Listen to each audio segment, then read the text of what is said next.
Today's session, salary negotiation. How it actually works, what most people get wrong, and the specific language and tactics that change outcomes. This applies whether you're negotiating a new job offer, a pay rise in your current role, or a freelance rate. The underlying mechanics are the same. First, the frame. Most people approach negotiation as if it's adversarial, as if asking for more money damages the relationship, signals ingratitude, or puts the offer at risk. This frame is wrong, and it's the single biggest reason people leave money on the table. Negotiation is a transaction. Both parties want the deal. The employer has a role to fill and a budget to work within. You have skills to provide and a number that makes sense for your situation. The negotiation finds the overlap. Nobody in a professional salary negotiation is offended by being asked for more. They're employers. They expect it. Research is the foundation. You cannot negotiate effectively without knowing what the market pays for this role, in this geography, at this level. Where to look? Job boards with salary ranges, many now required to post them, salary comparison sites, professional communities in your field, conversations with peers, recruiters will tell you what they're seeing. You want a specific number range, not competitive or market rate, but an actual figure. Salesforce developers at this level in London are typically £65,000 to £80,000, is something you can negotiate from. I think I'm worth more is not. Timing matters. The best time to negotiate is after you have an offer and before you accept it. Not during the interview. Not before they've decided they want you. The moment the offer comes is when you have maximum leverage. They've invested in the process, they want this resolved, and you haven't accepted anything yet. If you're negotiating a pay rise internally, the window is during performance review cycles or after a significant achievement, not during a difficult project or after a visible mistake. The anchoring effect is one of the most powerful and underused concepts in negotiation. The first number mentioned sets the psychological reference point for everything that follows. All subsequent discussion is framed as distance from that anchor. Practical implication. If possible, let them name a number first. You find out their ceiling. If you must name first, your anchor should be at the top of your researched range, not the middle, not the bottom. You can always come down. You can't go above an anchor you've set too low. Counteroffers. How to actually respond to a number you're not happy with. Don't say, I was hoping for more. This is vague, emotional, and gives the other person nothing to work with. Do say, based on my research and my experience in X and Y, I was expecting something in the range of specific number. Is there room to get closer to that? This is specific, grounded in something other than your feelings, and gives them a target to move toward. The response should be factual and unapologetic. You're not asking for a favor. You're providing information about where the deal needs to land for it to work. Total compensation matters as much as base salary. This is where most negotiations leave the most money on the table. If the base is fixed, what else is on the table? Signing bonus, especially useful when you're leaving unvested equity or a bonus cycle. Performance review at 6 months instead of 12, which means a salary increase opportunity twice as soon. Additional holiday days. Remote work flexibility. Training budget. Equipment. Pension contributions above the minimum. Each of these has financial value. Some have more value than the salary difference you were negotiating for. Silence is a negotiation tactic. Most people don't use it because it feels socially wrong. After you make a counteroffer, stop talking. The natural instinct is to fill the silence, to justify the number, explain your reasoning again, hedge it, but of course I'm flexible, or walk it back, although I'd be open to something lower. All of these concede ground before the other person has had a chance to respond. The silence is productive. The other person is thinking. They may be calculating whether they can move. Filling the silence takes that away from them. Is that the best you can do? Is a sentence that outperforms most alternatives. It's simple, direct, and not aggressive. It gives the other person explicit permission to move. Most hiring managers and line managers have a discretionary buffer, a small range they can authorize without escalation. When directly asked, many will use it. When not asked, most won't offer it. The slightly longer version. I want to make this work, but I'm trying to get to number. Is there anything you can do there? Same effect, slightly warmer tone. Internal pay rise negotiations work differently from new offer negotiations. When you're negotiating externally, they haven't invested in you yet. The offer is the commitment.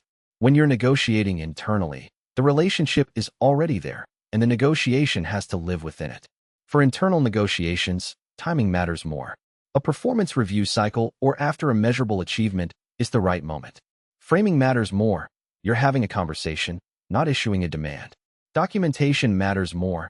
Having specific, measurable contributions on record gives you something concrete to reference. Competing offers. If you have a genuine alternative offer, it changes your leverage fundamentally. The key word is genuine. If you use a fictional competing offer as a tactic, you're gambling that they'll call your bluff, and if they don't counter and you don't have the offer, you either accept below your ask or walk away from the job you wanted. A real competing offer is information. I have an offer at number.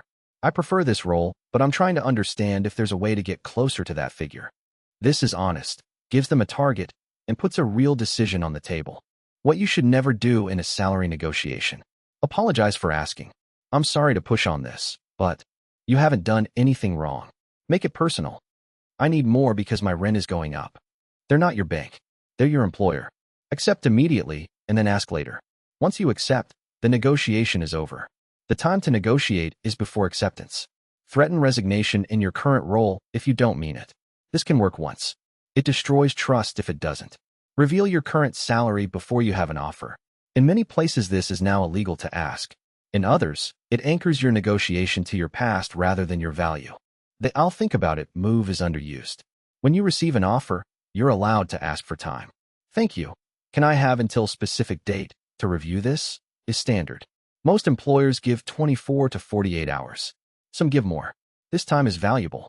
Use it to run the numbers on total compensation, research the market rate if you haven't already, decide what your actual ask is and how to frame it, and consult with someone who's done this before. Don't accept on the call unless you know the offer is right. You can always accept faster. You can't unaccept. Negotiating rates as a freelancer or contractor is a different dynamic with the same core mechanics. The anchoring effect applies. Your first quote sets the frame. The difference: there's no HR salary band to reference, so the range is wider. Your rate is also a signal of quality.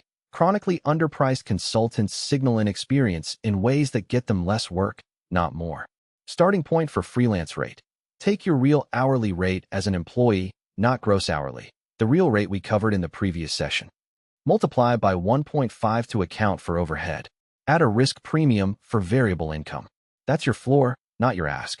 The long-term maths of negotiation make it worth the short-term discomfort. If you negotiate a starting salary £3,000 higher than the initial offer, and your raises compound on top of that base, the difference after 10 years is significant, not just £30,000, because every percentage raise compounds on a higher base. If you negotiate the same role with 3 employers over a career and get pound 3,000, more each time, the cumulative effect is substantial.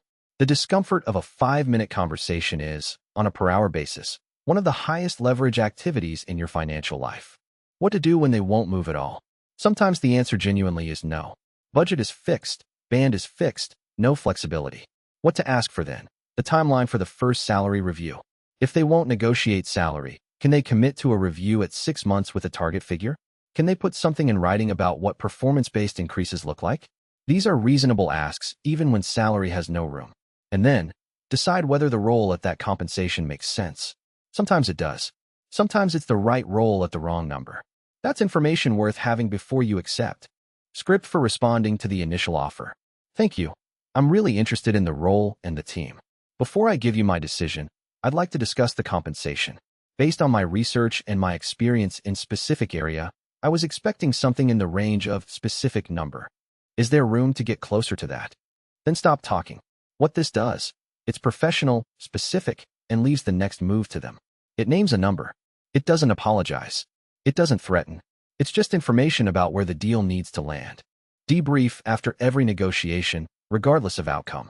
What was the final number relative to their initial offer? What worked? What made you uncomfortable? When did you talk when you should have stayed quiet? Negotiation is a skill.